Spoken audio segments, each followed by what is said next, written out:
मानस के सभी भक्तों को मेरा प्रणाम। आज की कथा रामचरितमानस के प्रथम सोपान बाल कांड के दुआ नंबर 69 से पुनः कथा प्रारंभ करने जा रही है। सिद्धालु जन कथा का ध्यान से श्रवण करें। जो वसी हिस्सा करहीं नर जड़ विवेक अभिमान परे कल्प भर नरक मोह जीव के ईश समान सियापति राम जय जय राम मेरे प्रभु राम सीताराम।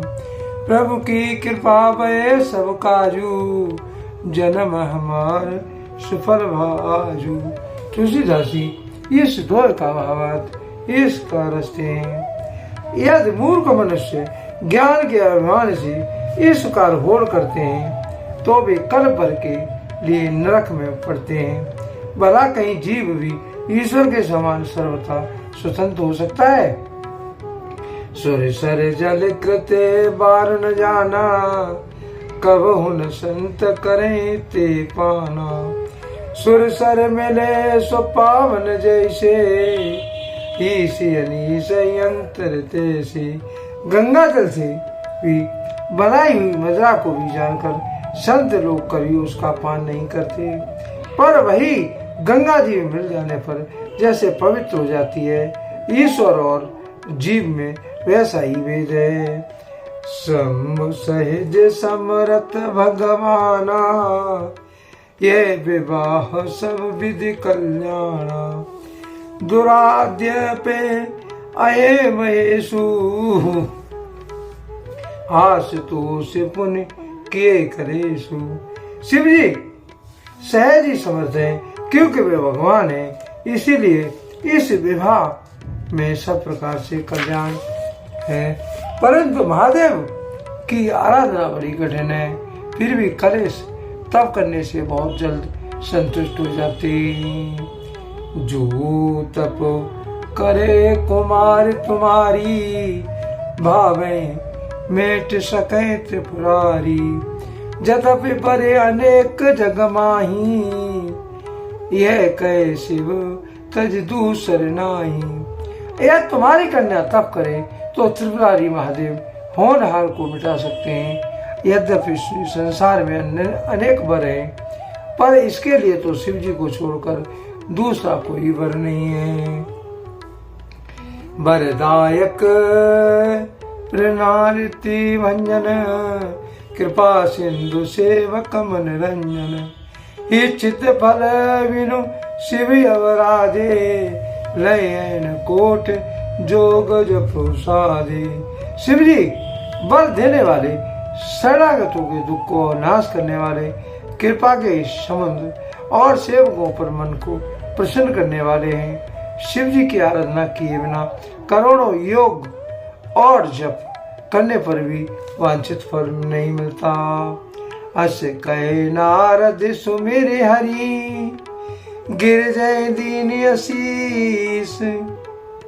हुए ए कल्याण अब संशय तजो गिरीश।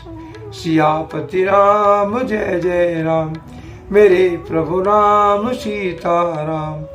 प्रभु की कृपा भय सब काजू जन्म हमार सुफल व आजू। तुलसीदासी इस दोहे का भावार्थ इसका लिखते हैं। ऐसा कहकर भगवान का स्मरण करके नारद जी ने पार्वती को आशीर्वाद दिया और कहा कि हे पर्वतराज, तुम संदेह का त्याग करो, अब ये कल्याण ही तुम्हारा होगा। कैयस ब्रह्म भवन मुनि गयु आगे चरित सुनो जस वयु।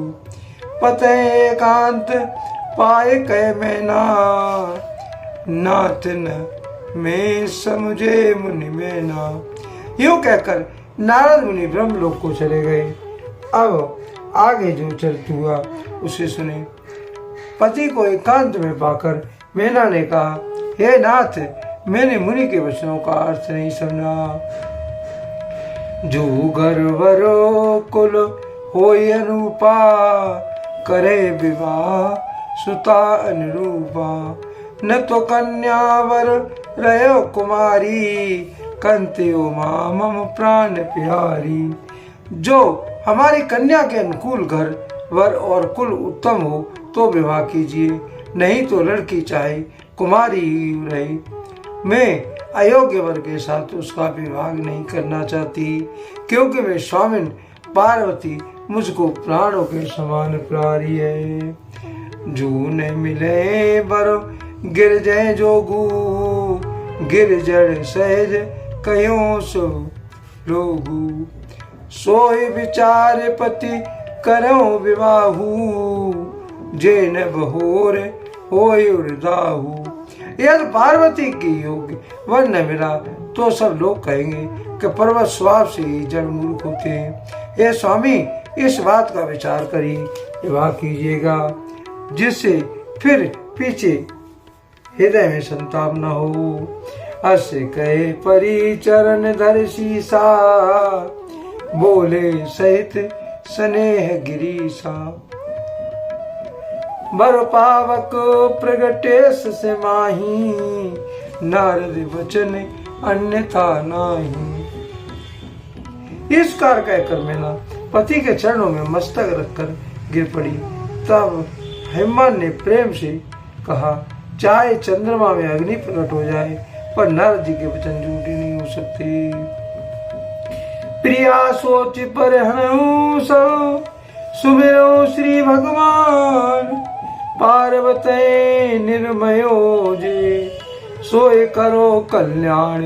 सियापति नाम जय जय राम, मेरे प्रभु राम सीताराम। प्रभु की कृपा भय सब काजू, जन्म हमारे सफल व आजू।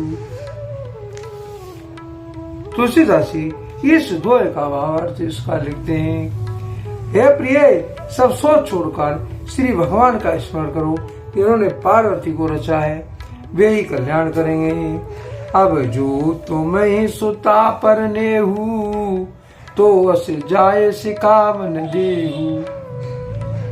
करे सो तपुजे मिले महेशु, आने उपाय न मिटे कलेशु।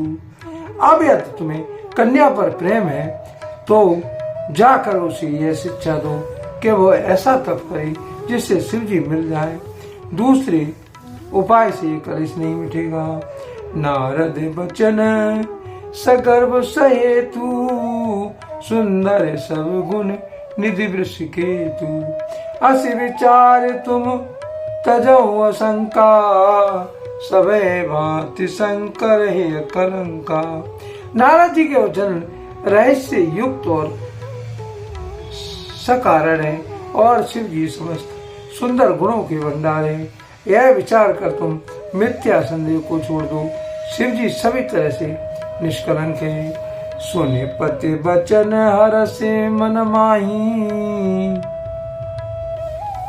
गई तुरती उठ गिर जा पाई। उमय विलोक नयन बरवारी, सहित स्नेह गोद बैठारी। पति के वचन सुन के मन में प्रसन्न होकर मैना उठकर तुरंत पार्वती जी के पास गई। पार्वती जी को देखकर उनके आंखों में आंसू भर आए और स्नेह के साथ गोद में बैठा लिया। बारे बार लेती उरलाई, गद गद कंटक न कछु कह जाई। जगत मातु सर्वज्ञ भवानी, मातु सुखद बोली मृदवानी। फिर बार बार उसे हृदय में लगाने लगी। प्रेम से मैना का गला भराया। कुछ कहा नहीं जाता है, जगत जननी भवानी जी तो सर्वज्ञ ठहरी। माता की मन की दशा को देखकर वे माता को सुख देने वाली कोमल वाणी से बोली, सुनहु मात में दीख हसी, सपन सुनावो तो। सुंदर गौर सुभिप्रवर, असी उपदेशो मोई। सियापति राम जय जय राम, मेरे प्रभु राम सीताराम। प्रभु की कृपा वह सब काजू, जन्म हमारे सफल आजू। तुलसीदास जी इस दोहे का भावार्थ इसका लिखते हैं, सुने मैं तुझे सुनाती हूँ। मैंने ऐसा स्वप्न देखा है कि मुझे एक सुंदर गौरवर्ण श्रेष्ठ ब्राह्मण ने ऐसा उपदेश दिया है। आज के लिए कथा का यहीं पर विराम दिया जाता है। यदि मुझसे पढ़ने में कोई त्रुटि हो गई हो तो राम सेवक जानकर मुझे क्षमा करें। यदि आपको रामचरितमानस की ये कथा पसंद आई हो तो कमेंट में जय श्री राम अवश्य लिखें और अपने प्रिय मित्रों को कथा का शेयर करें। धन्यवाद। जय